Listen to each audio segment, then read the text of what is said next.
The number of complaints on price hikes of goods and services have tripled last month after zero rating the GST.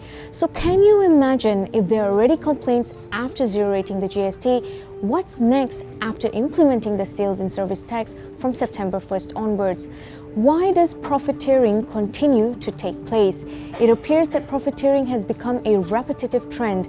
It occurred even when GST was implemented in 2015. Now let me tell you why.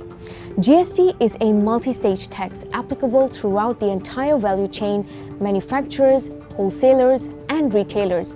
But theoretically, the input tax, which is the GST incurred on any purchase of goods and services for wholesalers and retailers, is refundable. So businesses can claim back input tax of 6% from the authorities. But in reality, it happened otherwise in Malaysia. According to tax expert Dr Veerinderjit Singh, some mid-tier and small businesses added the input tax as cost for their businesses, which led to price hikes for consumers.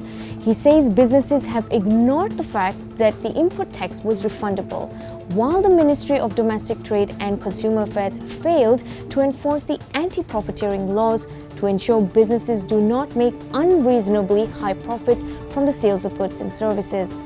And what is even interesting is that some of the traders will tell you, it's all because of GST, because I had to impose GST, therefore price is going up, but not realizing that you have added in input taxes that were actually refundable to you or creditable to you, and you've added that as cost. And what is surprising to me is why couldn't cases on profiteering be taken up further and taken to the courts and impose penalties? We heard very little of that. The dissatisfaction was not only caused by the price hikes, but there was a perception that monies collected from GST was being used to repay 1MDB debt, which resulted in the tax being unpopular. But people outside of Malaysia shared different sentiments. Some thought, why are Malaysians making such a big fuss about GST when it has been implemented in around 160 countries?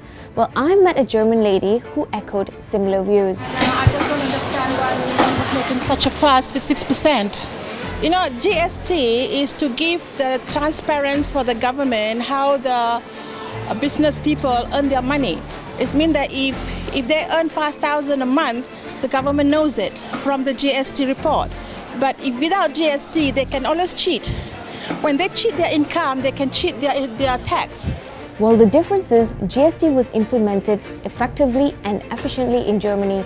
Consumers paying the current 19% GST in Germany gained social benefits by the government that topped up their income. For example, women are given maternity allowance, which is paid by the authorities for 6 weeks before giving birth and for 8 weeks after birth. But in Malaysia, people could not see benefits returning to them. SST is better. It's affecting the life of the people in Malaysia. It's affecting the... Moving forward, we are returning to the sales and service tax, the SST. Sales tax of 10% and service tax of 6% imposed only on the manufacturers. By the way, Malaysia is the first country in the world to reverse the application of GST after implementing it for 2.5 years. With the SST, some assumed on social media that you would be paying 16%, which is not true. For the services industry such as restaurants, hotels, consultants, lawyers, service tax imposed on consumers will be 6%, similar to what you were paying earlier. But for the manufacturing sector, you will be paying a sales tax of 10%. So the question is, will prices increase from the current zero-rated GST? The one sector that comes to mind is the cars industry sector. It was higher when there was a sales tax. It was lower when there was a GST. So cars will be the immediate sector where you may find an impact in terms of the pricing. Other sectors, I think you're going to see either it's going to be primarily neutral and not very substantive reduction in prices. Now, for SST to be implemented effectively, tax experts explain the initiatives that the government can take. So now the issue is really about, firstly, ensuring that all those who are supposed to be in the tax net are in the tax net, number one. Then number two is to ensure that all those who are supposed to be charging the sales tax are charging it. Then number three is all those supposed to get exemptions, they are getting it and no one else is getting it. To ensure the reduction of complaints on price hikes, tax experts believe that 1. The government should strengthen the enforcement agencies, 2.